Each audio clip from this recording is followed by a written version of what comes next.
मुख ब्रह्मा व्यर्थ बनाया। पर सोचिए, हम लोग हमेशा अपने परिवार के लिए रोते कि नहीं रोते? कभी बेटे के लिए, कभी किसी के लिए, कभी किसी ने भगवान के लिए रोया? जब भगवान राम जी को 14 वर्ष का वनवास हुआ और यहाँ तक कि कैकेयी मैया ने ये कह दिया था कि आप नंगे पैर जाएंगे और पीत वस्त्र में जाएंगे, तो सोचिए भगवान जिनके कोमल कोमल चरण जब कंकड़ पड़े होंगे तो कैसे होते? जब आपके पैरों में कंकड़ चुभता है तो कैसा लगता है? और जब भगवान राम जी जब गए होंगे उनके पैरों में जो चुभता रहा होगा तो कैसा लगता रहा? हमारे आपके पैर में चुभता है तो आंखों से आंसू गिर जाता है। किसके लिए? हमें अपने लिए। कभी परमात्मा के लिए आपने रोया? नहीं। अनुभव कीजिए कि भगवान हमारे ऐसे हैं।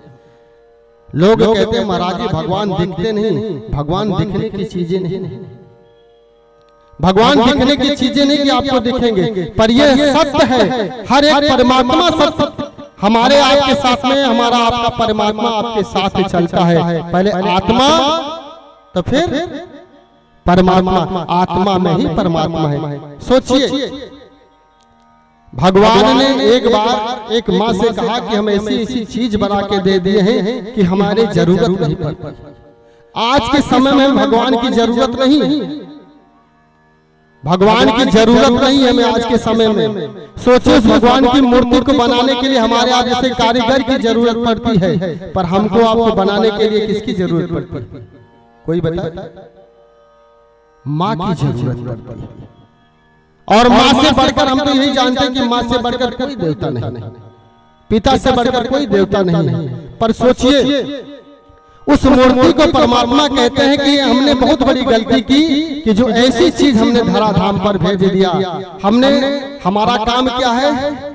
पालन करना। पालन करना भगवान का काम है, पालन करना। पर पालन कौन करता है? माँ करती है।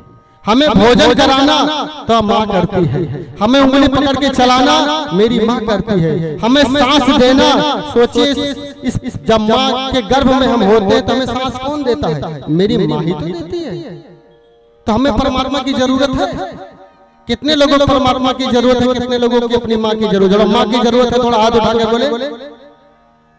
तो आज के समय में माँ से बढ़कर कोई देवी देवता नहीं, पर माँ की सेवा जिस घर में हो जाए। सोचिए यहाँ से हम वैष्णो देवी चले जाते, चुनरी चढ़ा देते हैं, सब कुछ चढ़ा देते हैं, कभी उस बूढ़ी माँ से, उस बूढ़ी माँ को कुछ चढ़ाते हैं?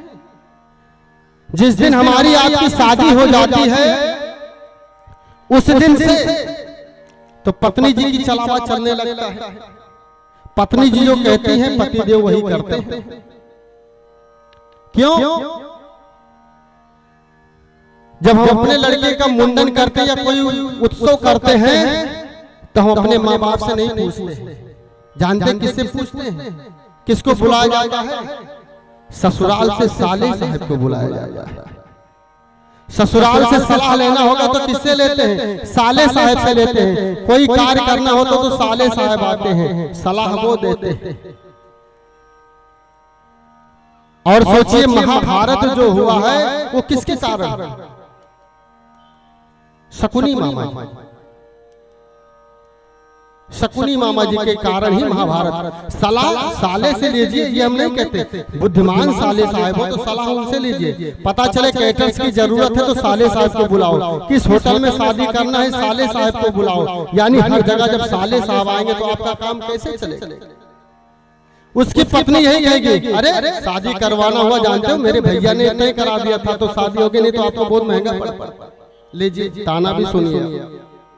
हर एक बार सलाह लीजिए, सलाह लेना चाहिए। पर सोचिए उस माँ बाप से आप सलाह नहीं लेते जो आपको उंगली पकड़ के चलना सिखाया, सब कुछ करना सिखाया, पर आप उसे सलाह नहीं लेते। अगर माँ बाप से सलाह लेंगे तो जीवन में कभी दुख नहीं आएगा, ये मेरी गारंटी। माँ बाप से बढ़कर कोई भगवान नहीं है। पूजा कीजिए, ये नहीं कहते कि भगवान को आप अपमान कीजिए, पर माँ बाप की भी सेवा। प्रातः हमारे राम जी महाराज यही तो कहते हैं, प्रातः काल उठ के रघुनाथा, मात पिता गुरु नावहि माथा। हमारे भगवान भी हमको यही सिखाते हैं, तो हम अपने भगवान के किए करके चलेंगे तो हमारे आपका जीवन धन होगा। बोले बाबा बिहारी लाल की। तो आज आप लोगों को जो कथा मिली है कथा आप लोग श्रवण किए हैं। बड़ी सुंदर कथा परम पूज्य श्री भार्गव मुनि जी महाराज के मुखारविंद से आप लोग श्रवण किए। अभी कुछ ही देर के बाद आप लोग मंच पर आएंगे, महाराज जी को तिलक, भागवत जी को तिलक करेंगे और महाराज जी की विदाई करेंगे। पर एक निवेदन है कि अगर बड़ी सुंदर व्यवस्था कर दी जाए, टेंट लाइट माइक लगा दिया जाए, अगर श्रोता ना हो तो वक्ता भी बेकार है। श्रोता ना हो तो वक्ता भी बेकार है। तो अगर श्रोता से बड़ा अगर किसी को कहा गया है, वो वक्ता से बड़ा अगर किसी को कहा गया है, तो श्रोता को कहा गया है। श्रोता आप लोग एक बार जोर से ताली से आप लोग स्वागत करें अपना। अगर श्रोता अच्छे हो, अगर वक्ता अच्छे ना हो तो भी बेकार है। तो आपको अयोध्या जी से पधारे हुए भार्गव मुनि जी महाराज जी का एक बार आप लोग जोर से ताली से कभी स्वागत करें। बड़ी सुंदर भगवान की पावन कथा का आप लोगों को रसपान कराई। हमारे महाराज जी का एक ही संकल्प है कि जनमानस में जाएं और अपने तरफ से धर्म प्रचार करें और धर्म प्रचार कर रहे हैं। हम जब यहाँ आए तो हमको ये नहीं आशा थी कि कथा हो जाएगी, पर ये जमीन धन है। इस जमीन को हम लोग एक बार प्रणाम करते हैं, बोले बाके बिहारी लाल की। ये जमीन धन है ना, यहाँ के लोग जानते थे कि अयोध्या से महाराज जी आएंगे कथा करेंगे। ये जमीन में आज जो हम सभी लोग मिल रहे हैं, ये पूर्व जन्म में हमारे आपका मुलाकात लिखा हुआ था, जो आज हम सभी लोग मिल रहे हैं।